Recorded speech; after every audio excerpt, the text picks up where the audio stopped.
Like right now. Oh no, that's I find that intimidating. Sorry. Oh, well, I'll come back. Yeah, come on.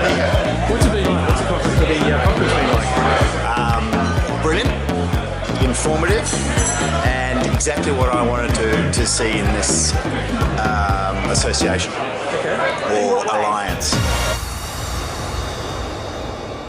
Certainly, Platinum Vet Alliance has started off as a buying group, and I think that the next level and the real growth of the group is to add value to practices with trying to give them hands-on business advice from specialists, not medical specialists, but people who really know how to run a veterinary business. Starting with internationally renowned business trainer Shawn McVey, who didn't pull any punches. The biggest challenge for veterinarians, I think, globally is still communicating value to the clients, helping clients understand what it is that they're actually purchasing. And secondarily, the biggest problem is getting veterinarians to understand and comprehend that they not only are veterinarians, but they have to be astute business people. And more than that, there's probably a little element of clergy and therapists involved in their job. So it's getting them to understand that there's so many more hats than simply being the veterinarian. And then finally, that they have an obligation, I think, to the prolongation of the profession. And that where we're at now, it's not just passing on the knowledge of medicine, but it's being good stewards of the business so that we have a profession to give to the next generation of veterinarians. As you know, there's a lot of corporatization happening right now. And so people like to paint that as something bad in the industry. And my opinion is that corporations wouldn't pop up if there weren't an opportunity. And so the challenge for veterinarians in particular, in the States it may be too late, but you're a little bit different here, you're not quite there yet. You may have the opportunity in Australia to still control the destiny of your profession. The big challenge is, are you going to run it or are corporations going to run it? What's the starting point for people? The starting point for people is to take an honest look at where their practice is at now and treat your practice much like you would treat a patient. Every year, do a medical examination. Every year come up with new prescriptions about what's best for the health of that practice. What worked for your practice in the first 5 years doesn't work in the next 5 years. What works at $500,000 in revenue doesn't work at $1 million, $1.5 million in revenue. So it's critically important that the veterinarian have their finger on the pulse of what's happening in their business, not be in denial about reality. And so manage what's in front of them instead of managing what they wish it could be. Denial of reality. Yes, there's a lot of that going on in veterinary medicine. As long as you have clients coming to you telling you that you're doing a good job, then it feels like I've done something worthwhile for the day. Well, that's great. It's living day to day instead of projecting, forecasting, and trying to manage trends in a business.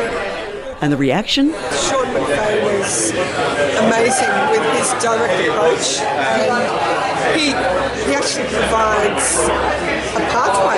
That's what his program's called. He does provide a pathway on how you can actually achieve a practice status that functions well, where everyone is working together for the same cause. And he's given us some great directives there. He certainly is a plain talker. He put the rocket up a lot of vets, I think.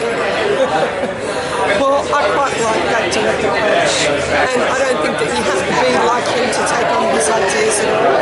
You adapt them to your way of thinking. I wouldn't do things the way that he's delivered them at all. I would tailor it to my team and how I feel that they would enjoy taking on. So I asked Shawn what he thought was the biggest challenge facing vets at the moment. I'm asking you the same question. What is the biggest challenge? Well, I think getting our teams, the right people, as Shawn said, the right people on the bus and all pulling in the one direction is definitely a big challenge.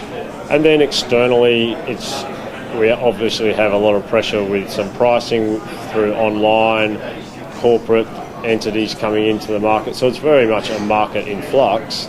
And essentially, I 100% agree with Shawn where it's getting our teams right, but then on the other side it's about getting the costings right as well, and certainly a buying group can help with that.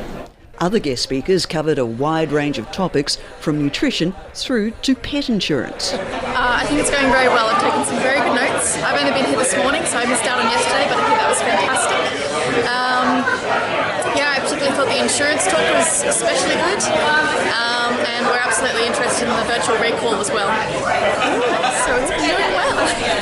Bundaberg vet Dr. Tim Hill told delegates that talking about pet insurance needs to be seen in a different light. The vets have to recommend it for then clients to be aware, and vets have to be willing to discuss it. Okay. And understand that by discussing it, they're not insurance salesmen, they're being advocates for the pets, which is what all vets want to do. And they find it hard to do that. Yeah, vets, I think in general, it's hard to not think you're being perceived as an insurance salesman. It's hard to get the perception across that you are actually advocating for the pet. Because I don't know a vet, I've never met a vet that wants to put an animal down that can be fixed. And pet insurance tries to fix that hole. What's the most important thing or the most useful thing that you think we'll take away from this? A concept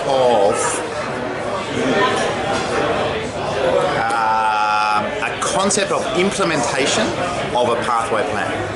So tomorrow is going to be a great day for conflict resolution, but in terms of the last 2 days, I think it's about getting a direction and being given the tools to get that direction.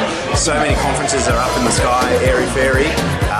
I won't swear, but there's nothing that you can actually take home grassroots things to implement. We've got a tool. I've got a tool that I've already written out to be able to implement. Brilliant. Thank you very much, sir. Happy days. Mr. Shy. Yeah, right.